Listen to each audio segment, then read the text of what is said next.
ये कहानी एक चुड़ैल की है। इस कहानी में ये बताया गया है कि कैसे एक चुड़ैल ने अपना बदला लिया। तो कहानी शुरू करते हैं। एक बहुत ही खूबसूरत गांव था जिसका नाम था वीरनगर। यहाँ सभी लोग बहुत खुशी खुशी से रहा करते थे। गांव में सभी कुछ अच्छा चल रहा था और इसी बीच अमेरिका से एक फैमिली अपने पुश्तैनी घर में रहने आती है। उस परिवार में पत्नी, पति और उनका छोटा सा बेटा था जो अपने हवेली में रहने आए थे। सभी के आते ही गांव वालों में खुशी की लहर दौड़ पड़ी, क्योंकि ये फैमिली कोई और नहीं बल्कि इसी गांव में रहने वाले एक पुराने जमींदार की थी और गांव वाले उनकी बहुत इज्जत किया करते थे। सब कुछ ठीक चल रहा था, लेकिन अचानक एक दिन इस परिवार के बच्चे की तबीयत अचानक बिगड़ने लगती है। सभी को लगता है मौसम का परिवर्तन हुआ होगा, लेकिन बात तो कुछ और ही थी। धीरे धीरे लड़के का चेहरा नीला पड़ने लगा।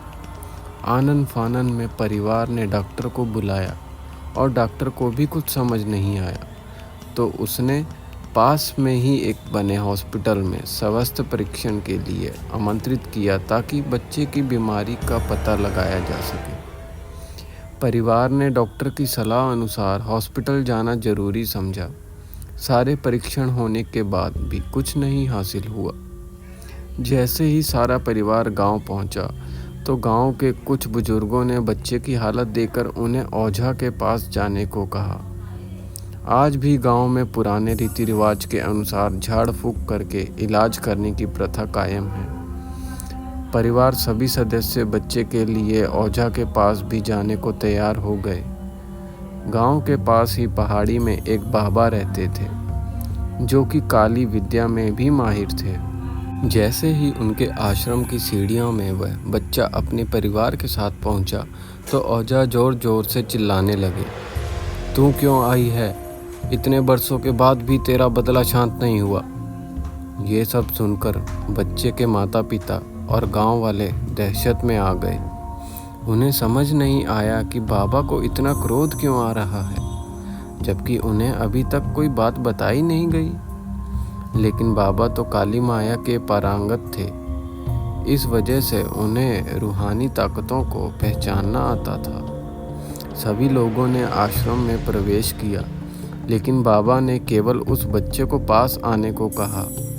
बच्चे की हालत बहुत ही खराब थी। उसकी आंखें लाल हो चुकी थी, उसका शरीर नीला दिखाई पड़ रहा था और उसके शरीर का तापमान आम बुखार से कहीं ज़्यादा था। ओझा ने विभूति उठाकर बच्चे के मुंह पर फेंका। बच्चा जमीन पर लेट गया और जोर जोर से हाथ पैर हिलाने लगा। किसी को कुछ नहीं समझ रहा था कि बाबा की विभूति से क्या चमत्कार हुआ कि बच्चा अपने आप जमीन पर लेटकर ऐसी हरकतें करने लगा। तभी अचानक बच्चा अपने पैर की उंगलियों के बल खड़ा हो जाता है और बहुत ही खूंखार औरत की आवाज़ में ओझा को उसके पुराने नाम से बुलाया, अरे ओ प्रेमनाथ, मैं तुझे नष्ट कर दूंगी।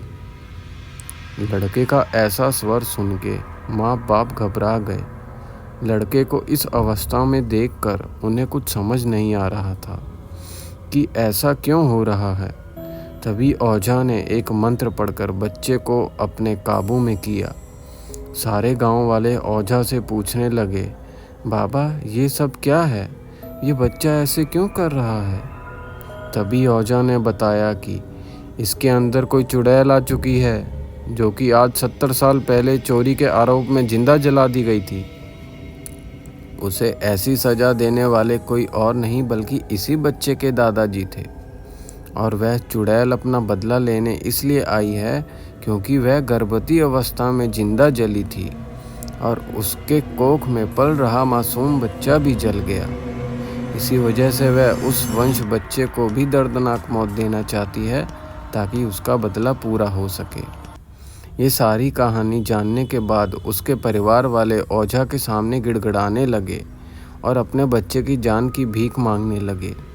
तभी ओझा ने अपनी घोर तपस्वी शक्ति से मंत्रों के उच्चारण के साथ उस चुड़ैल को मासूम बच्चे से बाहर निकाल दिया और कुछ ही क्षणों में बच्चा सामान्य हालत में आने लगा।